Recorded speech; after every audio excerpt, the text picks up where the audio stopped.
Hello and welcome to the concluding lecture of the History and Theory of Cultural Diplomacy. What I'd like to do in today's lecture is to try to bring together some of the most important material that we've been reviewing in the past 4 lectures and try to tie together some of the knots as we begin to better understand where did cultural diplomacy come from, how did it actually evolve, why did it evolve the way that it did. I'd like to also outline some of the theories that we've discussed in the previous lectures, and then I'd like to give also some projections in terms of what we might expect for the future of cultural diplomacy. So let's begin actually, as you can see on the slide, with the overview of the 4 points I'd like to do in this lecture. First of all, cultural diplomacy historical overview. I will put together most of the examples that we've dealt with in the previous 4 lectures. Secondly, cultural diplomacy theory.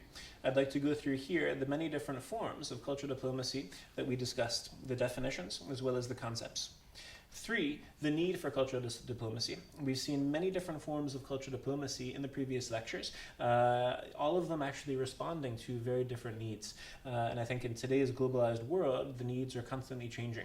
So I would like to identify there different needs for cultural diplomacy and different ways in which cultural diplomacy might actually respond to those needs. Final points, point number 4, as a way of concluding, I would like to review what role we might see of the public sector, the private sector, and civil society regarding cultural diplomacy in the future. So let's begin with the first slide, cultural diplomacy historical overview. As you can see on the slide, we began more or less in 1883 with the Alliance Française as the oldest example, the oldest official example of cultural diplomacy. We concluded with one of the more modern examples, the Confucius Institute, which started in 2004. I'd like to underline the point, however, cultural diplomacy did not begin in 1883. It did not begin in the 20th century. In our opinion, it actually began centuries ago. Really the first pilgrims, the first citizens to actually leave their home environment, traveling somewhere else, they were actually cultural diplomats. They may not have known it at the time. They may not have actually intentionally been doing cultural diplomacy, but in effect, everything that they said or didn't say, everything that they expressed or didn't express, I would argue was actually a form of cultural diplomacy. So in that sense, the way we would see it at the Institute for Cultural Diplomacy, governmental cultural diplomacy, and many of the forms we reviewed in the recent 4 lectures, were actually an interruption in the time frame. In the sense, cultural diplomacy, if you agree with our thesis, began much, much longer ago, really with the first movements of human beings. Then you suddenly had this period where government said, aha, this is a way for us to actually project our own agendas, governmental agendas using culture. So it began 1883 with the French, and then the Germans, and then the British, then we went also to Asia, we can see it developing there. This, for us at the Institute, is actually a very brief moment in the history where governments really took hold of cultural diplomacy for very specific reasons. And what we're finding today is that actually cultural diplomacy is going back to the people. Something that began inherently as being, in our opinion, citizen to citizen, people to people, seems to be going back in that direction. And many of the projects that are having a lot of success around the world are actually those coming from civil society and from citizen movements. So that would be the overall timetable that we would see, the overall historical development. People to people initially, governmental starting in 1883 up until now, more or less, and then let's say over the last 10 to 20 years, primarily since the end of the Cold War, we're really seeing these civil society forms of cultural diplomacy emerging and getting much more attention and also having far greater results. So going back to the timetable that you can see in front of you, 1883 Alliance Française. As we discussed when reviewing the French case, what we have to keep in mind here is the colonial period, which I think in many ways did influence, in our opinion, the development of cultural diplomacy in France. As you know, the colonial period was very much not about mutual trust building. It was not about mutual exchange. It was not about a two-direction flow of culture. It was a one direction. The colonial empire went in, did what they wanted to do. The French, for example, brought French schools. They brought French everything. And in many ways really steamrolled the local cultures. Obviously, French cultural diplomacy is not that extreme. However, one can see very often the hints and the remnants of this somewhat colonial idea of sort of a cultural exception, exception culturelle de la France, where France really was of the opinion before, and some would argue still is of the opinion today, that there's something very special about French culture, and so special that really it's part of the France's mandate to really bring this culture to the rest of the world. Luckily now it's no longer in colonial forms, but in terms of the culture diplomacy, as we saw with the protectionism of quotas on the radio blocking influence from some of the foreign countries, as well as strong support of the film industry, strong support of bringing French culture abroad, Alliance Française, Institut Français, etc. I think this is still something present in the mindset of the French foreign policy and the cultural foreign policy, this really cultural exception that they really see as their job to bring to the world.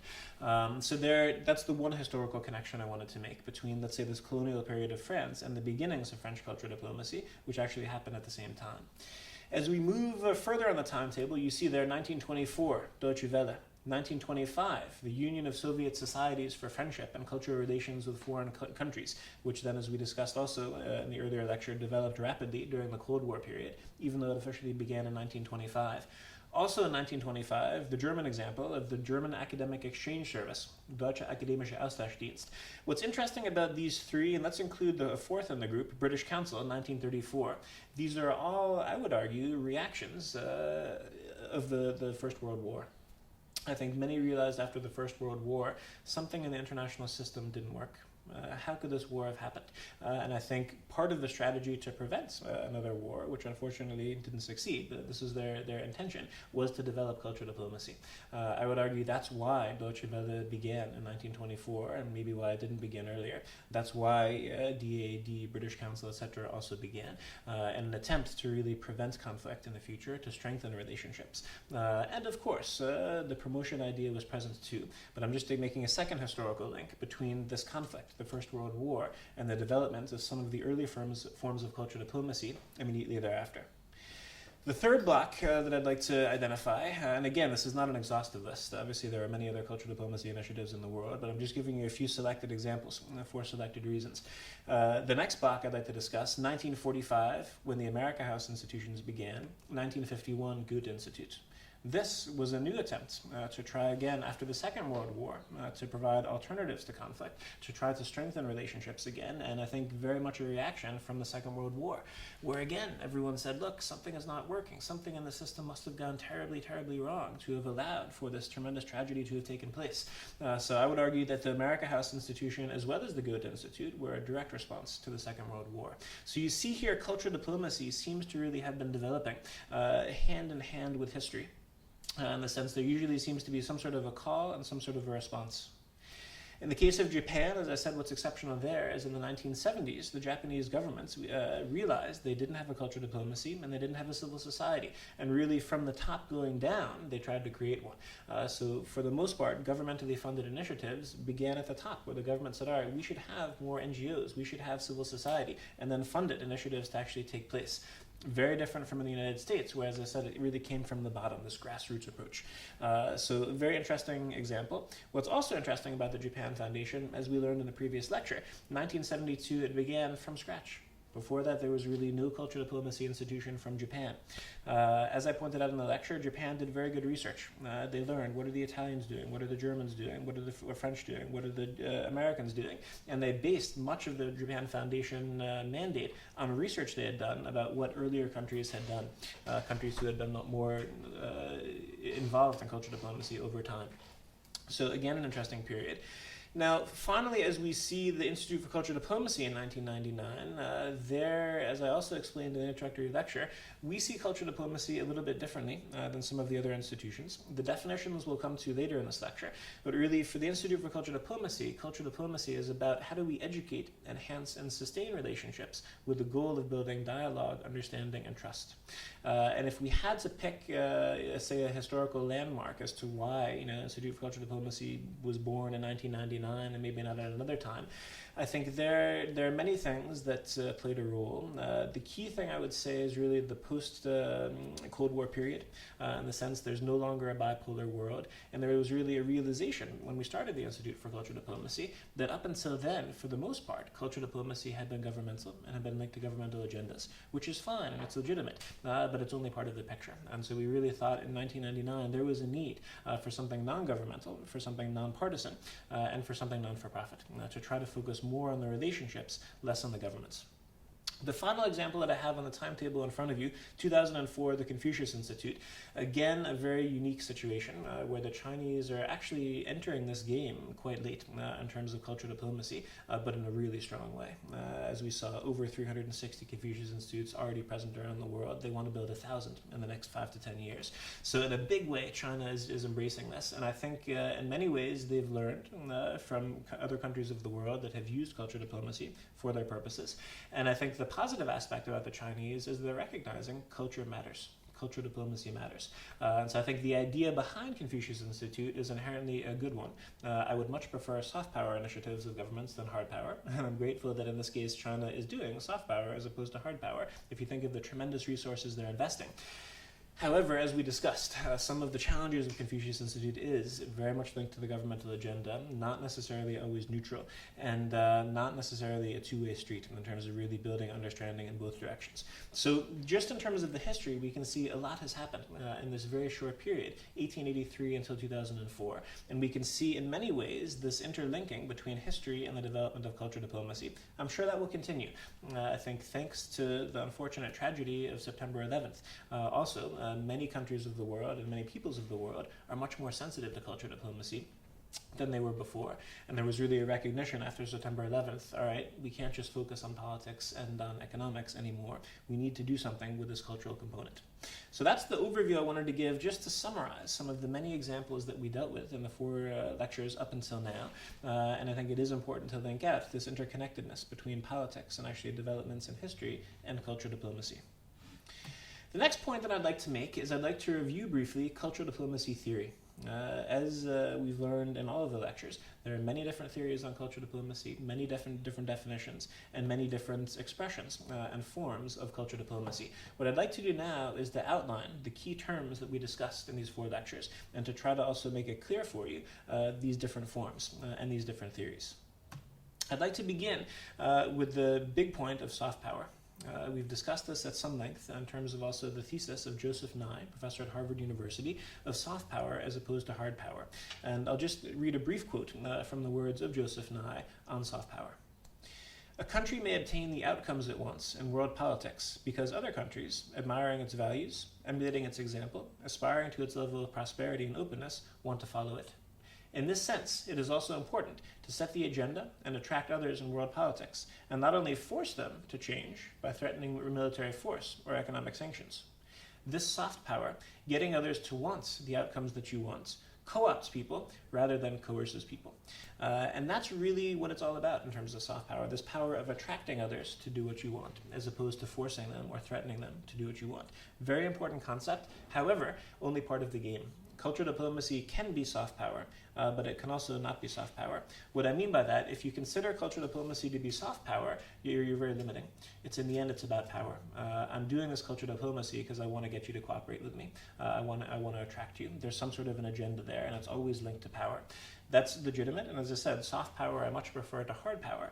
But for me, the very interesting form of cultural diplomacy are those forms that are not linked to soft power, where you can bring people together free from agenda because you think it's important that those people come together.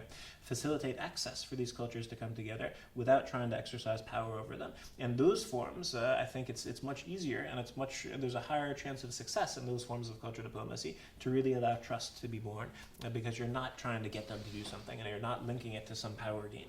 So it's important to differentiate those forms of cultural diplomacy that fit into soft power and those that do not. The next term that I'd like to summarize again and give you a definition taken from the Center for Public Diplomacy at the University of Southern California is a brief definition of public diplomacy. And I also want to then differentiate that from cultural diplomacy. In the view of the Center for Public Diplomacy, they say the following. Public diplomacy deals with the influence of public attitudes on the formation and execution of foreign policies. It encompasses dimensions of international relations beyond traditional diplomacy, the cultivation by governments of public opinion in other countries, the interaction of private groups and interests in one country with another, the reporting of foreign affairs and its impact on policy, communication between those whose job as communication as diplomats, as foreign correspondents, and the process of intercultural communications.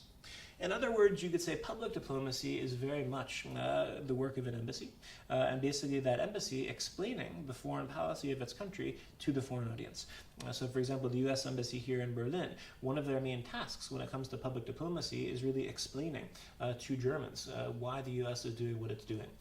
So in this case, cultural diplomacy can be part of public diplomacy, but once again, similar to soft power, you're automatically linking it then to some governmental mandate. As soon as you have cultural diplomacy inside the umbrella and the grasp of public diplomacy, it's automatically governmental. And I think, again, that's legitimate and that's fine. And I think it's important that governments engage in public diplomacy and that governments engage in cultural diplomacy. But there's also this dimension of cultural diplomacy outside of public diplomacy. And that's why at the Institute for Cultural Diplomacy, we always spell the logo of our name lowercase to emphasize the fact we're looking at both forms of cultural diplomacy. Those official public diplomacy forms or soft power forms, as well as those informal non-governmental forms. So again, just for clarity. Let's go to the next term. International cultural relations. This term was discussed in particular in the context of Japan and also in the context of Britain. As we learned from the earlier lecture, the British Council refuses to use the word cultural diplomacy anymore. They insist it's cultural relations is the work they're doing. Also, in the readings that we had from Japan, and also the case study of Japan, we learned that the Japanese also prefer to talk about ICR, international cultural relations, as opposed to cultural diplomacy. This is a brief quote from the article that you had in your readings from Maki Oki Okabe, Yoku Kawamura, and Tochi Makita. The following. We use the overarching term international cultural relations, ICR, to describe various attempts to bring different cultures across national borders into contact. There are two dimensions of ICR. One is policy activity, and two, what they call phenomena. The former refers to policies and activities that intentionally promote intercultural relations, while the latter refers to transnational flow of people, goods, money, information in general, and to consequent changes of national societies that occur as the result of such transnational surges. This is an important point to underline. So basically what the Japanese are saying here is that international cultural relations is both those intentional things that we do to maybe strengthen a relationship or theoretically to weaken a relationship, because this is obviously neutral. International cultural relations. They're not saying strengthening relations. They're not saying good relations. They're just saying international cultural relations. So part of it is intentional when actually activities are done on purpose to either strengthen or weaken a relationship. The other form are those natural flows which actually happen every day. And so I think there, for me, this is a broader way of dealing with the field of cultural diplomacy. The reason why at the Institute for Cultural Diplomacy we like to call it cultural diplomacy is because we think that actually there should be something intentional, and actually cultural diplomacy should do something to improve the relationship, should also serve as an alternative to conflict. So you could argue there cultural diplomacy inherently is something constructive as opposed to destructive. And that's an important point to clarify. So it's not enough for the Institute for Cultural Diplomacy just to have international cultural relations. We want to have cultural diplomacy, whether it's an indirect, a direct, intentional, or a non-intentional form. Cultural diplomacy is designed to actually do something positive. Some sort of a strengthening should be happening there. So that would be the important differentiation between this ICR terminology and cultural diplomacy. Let's come to the next definition. Classical cultural diplomacy. Again, my simple definition is I was trying to categorize for you two things: classical cultural diplomacy and what we at the Institute call New School cultural diplomacy. Classical cultural diplomacy was primarily governmental, as many of the examples we just went through, primarily with the goal or the agenda to win the hearts and minds of foreign audiences. So in that sense, what we need to realize is that this classical form still remains today, still is very important, but is really only part of the puzzle. The second form of cultural diplomacy that I contrasted with classical cultural diplomacy is what we call New School cultural diplomacy.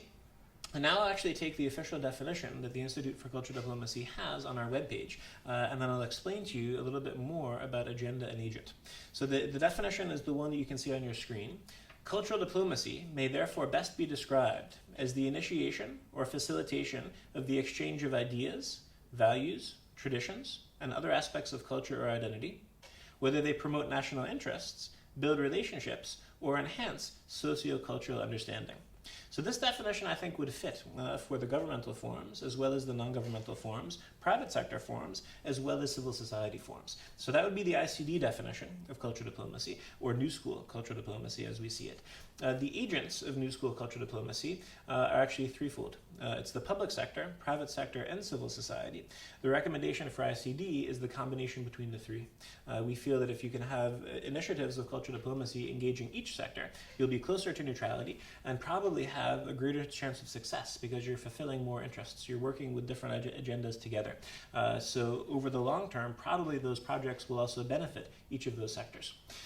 In terms of the agenda, we discussed also over the previous lectures this idea that New School cultural diplomacy is about facilitating access between peoples, facilitating access between cultures. And that facilitation of access, in our opinion, should be the main definition of New School cultural diplomacy. Not dictating the access, not controlling the access, not giving a certain image and saying the USA is like this, Germany is like that, just facilitating the access so that these exchanges can take place. And the example that I underlined in the earlier lecture was the example of the German Academic Exchange Service, where really their only job is facilitating access. They give people an airline ticket to fly to the country they're studying, they give them monthly stipends to fund their costs while they're there, and that's it. The participants can pick their own professors, pick their own classes, and make up their own opinion about Germany and about the experiences that they have there. That would be a clear example of this sort of facilitating access form of cultural diplomacy. A model which I think definitely should be considered for replication in other countries and in other settings around the world. The next term I would like to define for you once again as we wrap up these different theories is positive cultural diplomacy as opposed to negative cultural diplomacy. And again, I'm not saying good and bad, but positive and negative really in terms of actually the nature of these initiatives. Positive cultural diplomacy, as I would define it, would be when an institution is actively supporting cultural dialogue and exchanges between peoples and cultures.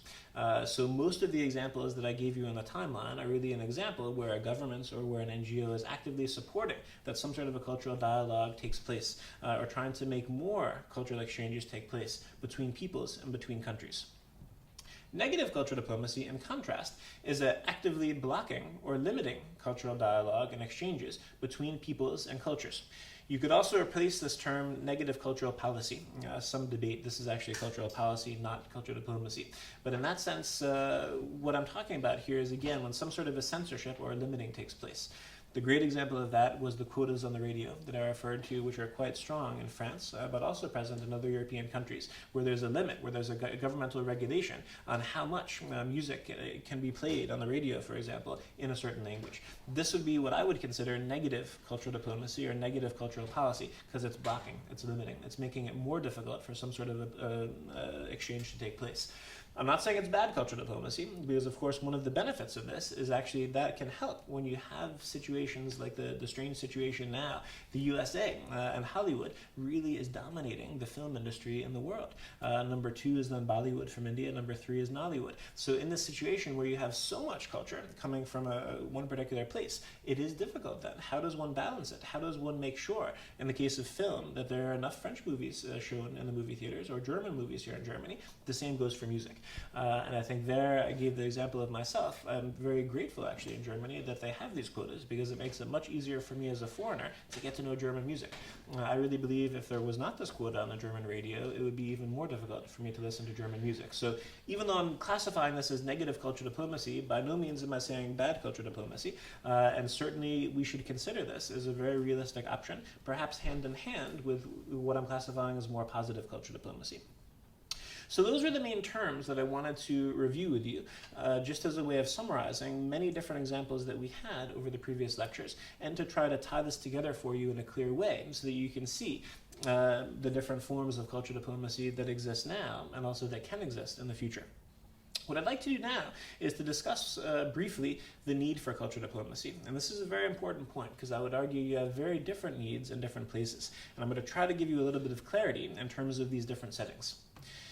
First of all, when trying to determine the need for cultural diplomacy, I would suggest the following methodology should be followed. First of all, what you need to do, and let's imagine that you're a student of cultural diplomacy, let's imagine you're a cultural diplomat, and you're being asked by your government, all right, help us, we want to have cultural diplomacy in this place, come up with a strategy, tell us how to do it. If you're put in that position, I would suggest you do 3 things. First of all, assess the perception and presentation of a particular identity in the other country or place. I'm purposely saying your identity because, again, cultural diplomacy is not only country to country, it can also be people to people. So this would apply also if you're doing a cultural diplomacy initiative within your country or within your region. So let me give you a concrete example of what I mean. Let's imagine that I am the American ambassador to Iraq. And I would like to have new cultural diplomacy initiatives in Iraq, American cultural diplomacy. What do I do? In this assessment phase, the first thing I need to do is really find out, how is my country perceived in Iraq? What perception do they have of America? And linked to that, how is America presented in Iraq? So it's a two-step process. First of all, perception means really going and doing public opinion polls and trying to ask Iraqis, all right, what is your image of the U.S.? What is your experience of the U.S.? What opportunities have you had to get to know the U.S.? Really to assess, how is the U.S. Perceived from civil society, from the private sector, from the let's say, higher society, or the VIPs, or the decision makers. Very important research. Secondly, how is America actively presented in Iraq? This can be through TV, whether it's CNN or MTV. This can be through cultural exchange programs that already exist. This can be through universities, perhaps, that are also working there. There are many different ways actively every day that the United States is also presented in Iraq. That I've also gotten to take into account. Once I know these two things, then it will be easier for me to decide what's missing. What information is maybe not getting to those Iraqis? What experiences have they not had in getting to know the United States? The second point that I would recommend in trying to, again, come up with a proper strategy for the environment, you have to define the context. As a sense, is the relationship, in this case, let's say between two countries, but as I said, it doesn't have to be countries, are there peaceful relations between these two countries? Are there no relations between these countries, or limited relations? Is this taking place in a conflict zone? Is this taking place in a post-conflict zone? And you need very different strategies for these different settings. Let's start off with an easy example, peaceful relations. Let's say Germany and the US. Right now, you don't have so many problems between Germany and the US. It's a good relationship. You have a lot of exchange between the two countries. You have a lot of trade between the two countries. In essence, I would say peaceful, positive relationship. Is cultural diplomacy needed there? I was trying to encourage you, yes, it is needed there, especially as we look at public opinion polls. It was the second to last year of the Bush administration when, at that time, 8% of Germans liked America, according to this poll. 22% of Iranians liked America. So at that time, there was actually a greater positive image of the U.S. in Iran than there was in Germany. Of course, this was due in large part to the foreign policy of the U.S. at the time, which was very unpopular abroad. But it just goes to show that you can't take any relationship for granted. And I am of the opinion that I think American governments and the Americans did take this relationship for granted for a long time. So just as one example where I think in the German-American relationship, which is peaceful, there's a need for cultural diplomacy.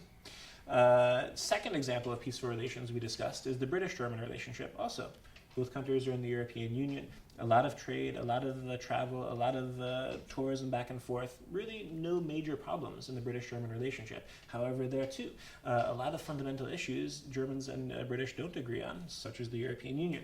There's a big group in the UK that wants out of the European Union. How does one embrace these kinds of struggles? Through cultural diplomacy. So again there, I would say there's a need for cultural diplomacy, but a very specific need.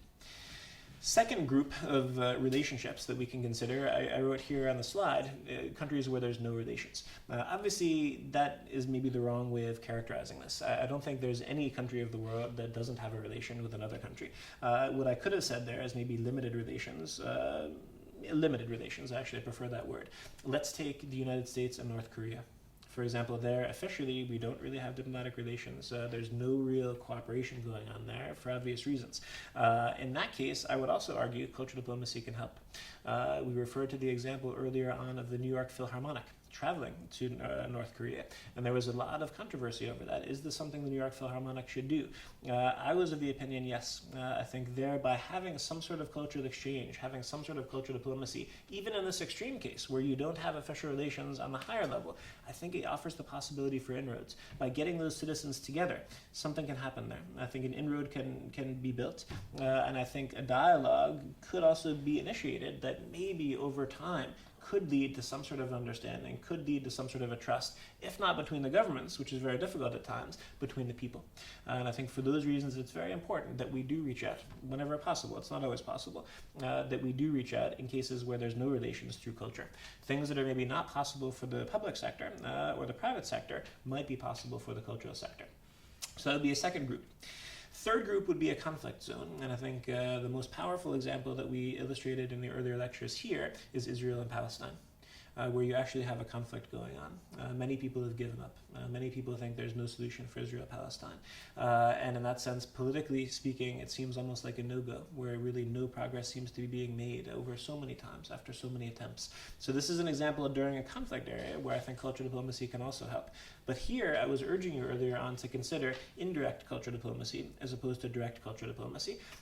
In my thesis, if you bring Israelis and Palestinians together with the goal of building trust and understanding between Israelis and Palestinians, it'll be very difficult. If they go there directly and say, I am Israeli and this is my identity, I am Palestinian and this is my identity, it's almost artificial. I think it's going to be difficult to somehow break through some of those barriers. My suggestion was to think of a different kind of cultural diplomacy in conflict situations, indirect. Bring these people together, not with the direct goal of building peace or even getting to know each other, but with that as the indirect goal. The direct goal could be playing soccer together, could be volunteering together, building a homeless shelter together. That joint activity can therefore allow for a cultural diplomacy to take place. So that was the recommendation I gave, only one recommendation. There are many other things that can be done. In conflict areas, probably indirect cultural diplomacy will be a better option than direct. The final situation that I illustrated also earlier this week, and that I think is something that is very important, what about a post-conflict situation? One example of that would be Rwanda. Another example of that would be South Africa. Both cases where after the conflict took place, there was a big need for cultural diplomacy. How do you build reconciliation? How do you build trust between groups that were actually killing each other, actually at war? And I think it's a very important area where there's not enough research has been done. So I would encourage you also, the students of cultural diplomacy, to consider researching this, really how culture and cultural diplomacy can sometimes help in the reconciliation process. Similarities can be seen between conflict zone and post-conflict zone, but there are different situations. I think the post-conflict zone in some ways is easier because the conflict is no longer there officially. It's more challenging because it really requires humility and it really requires honesty on both sides. And I think coming to grips with difficult pieces of history. And I think there it demands total humility on both sides and honesty and really owning up to what happened and trying to move on. And I think there, unless you have that honesty, that exchange, that understanding, you're never going to have trust. And I think culture can be one of the tools to help in these post-conflict zones. The final step that I would suggest to you in determining the need for cultural diplomacy, define the goal. What is it you want to do? In the sense, there are many different reasons why we might want to have cultural diplomacy. And here again, we could look at these four contexts that I was just talking to you about. The goal of cultural diplomacy when there's peaceful relations might just be to improve the relations, to lead to greater understanding, greater trust, and to improve trade, to improve tourism. There are lots of reasons where cultural diplomacy could help in a peaceful relation. In cases where there's no relations, there could also be different goals. One idea might be to get to the point where there are formal relations, to try to build some sort of a bridge on the cultural level that could later on over time lead to a political bridge to really be built, or an economic bridge. Another goal, just to give you an example, that could be had in a situation where there's no official relations between countries, is to prepare civil society. Americans are actually doing a lot of work right now, officially and non-officially, in Cuba, because there's very much the thought that things will change in the not too distant future in Cuba, and they really want to prepare Cuba and also in particular citizens and civil society for when that change may or may not occur in the future. So it's a different kind of a goal. Just to give you two examples. In terms of the goal in a conflict zone, probably the goal will be to try to resolve this conflict. And there in the case of Israel-Palestine, we referred to some of the work of the Paris Center for Peace, which is very much trying to bring Israelis and Palestinians together, doing joint activities to build trust. And there the thesis is, the more joint activity, the less likely there's going to be violence. If I have friends in a certain city, if I'm trading with a certain city, if I have business with a certain city, I'm much less likely to bomb that city. That's really how peace can actually come through joint activity. The final area, as I said, very often the goal in post-conflict situations is the goal of reconciliation, which is a very important task, and there are many parts of the world where this has never taken place. There are some places where it has taken place, and where culture can help. So those are the three steps that I would suggest the American ambassador in Iraq or the cultural diplomacy student would do in trying to determine, is there a need for cultural diplomacy? If so, what kind of a need is there? Those are just some recommendations. The last thing that I'd like to do as a way of concluding this lecture is talk briefly about what the future of cultural diplomacy might look like. What can we learn from the history and from the theory that we've evaluated over the last 5 lectures? I think what we can learn is that each sector has something to contribute. The public sector in many ways is very well suited to do certain kinds of cultural diplomacy. First of all, because they have resources, in the sense they have embassies already set up, they have international networks, they very often have budgets, and they have very often the power to actually get the things that they need, whether it's partners in other countries or press attention. The private sector also has a lot to offer. We are going to discuss this in some of the coming lectures, where really companies and actually the private sector can also contribute. Very often a company that's been working for many years in the country has a lot of local knowledge in that country, and very often the economic bridge can help with the cultural bridge. So the private sector can be very helpful in terms of the expertise that that company may have. Also, they can be helpful in terms of, again, this indirect cultural diplomacy, by that economic bridge, by people working together, whether it's in the same office or in the same factory, or by the power of partnership, where you have maybe an African company working with a European country. Their cultural diplomacy can very often take place within the workplace as well.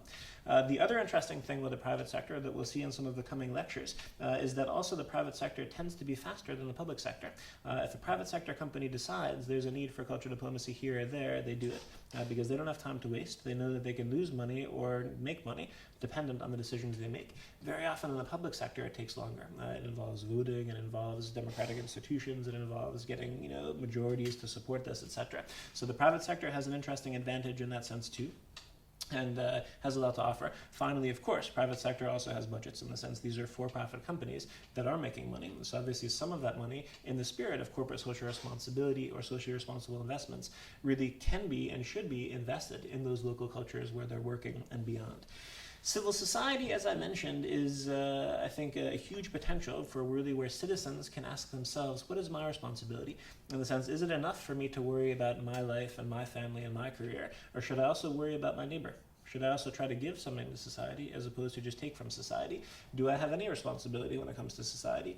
Many are of the opinion in some countries where there's a very high tax level, for example, Germany for a long time, some of the European countries, they say, look, I'm paying so much in taxes, this is the government's job. I'm doing my part by working, paying a lot of taxes, the government should deal with this for me if there's a problem, etc.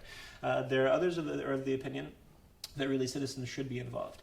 So this, again, it differs from country to country, but I think in many ways there's a unique potential of civil society to really make contributions to the field. One of the benefits of civil society also, very much you have authenticity. If it's citizens coming together to help other citizens, very often there's the chance that that can be more neutral.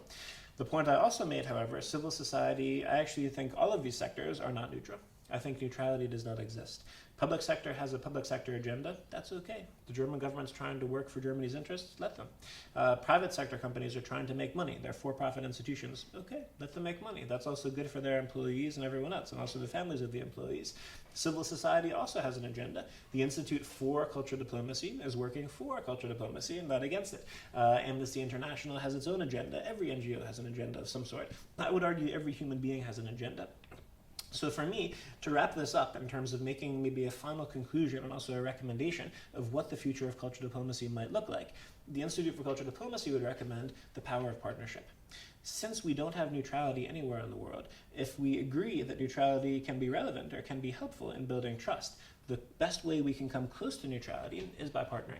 If you have the public sector of both countries involved, let's say it's a bilateral exchange program between, let's say, Germany and Turkey. If you have the public sectors involved, that involves both governments. Get the private sectors involved. Private sector companies in Turkey, private sector companies in Germany, and civil society in Turkey, civil society in Germany. That way you bring all of the interests to the table, and I think there's a much higher likelihood that the cultural diplomacy initiative that is born from the creation of these 3 sectors in both countries working together, there's a high likelihood that cultural diplomacy initiative will actually benefit all of the parties concerned. It'll benefit probably, if it's a good initiative, the civil society of both sides, the private sector of both sides, as well as the public sector. So it's really a win-win situation. So we don't see a competition risk, we don't see a problem of partnership, but to the contrary, we see a big power in partnership.